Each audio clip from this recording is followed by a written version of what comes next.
Property reserves and the importance of them. For Rentwell, we have what's called a property reserve. So basically think of it as an escrow account of your funds for maintenance.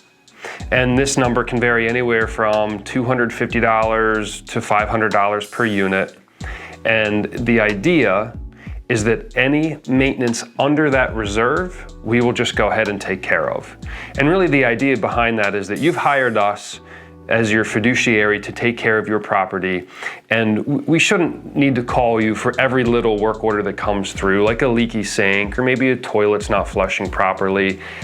We will just go out, we'll take care of it, and then after the maintenance work is completed, what we will do is use the money from the reserve to pay for the maintenance, and then we will replenish that reserve with the rent monies that come through. This way it keeps us moving, and we don't need to wait for you as the owner to respond because you are busy, you have a full-time job. This allows us to keep moving, keeps the tenant happy, which means the tenant pays rent on time, and speed is the currency when it comes to these daily work orders.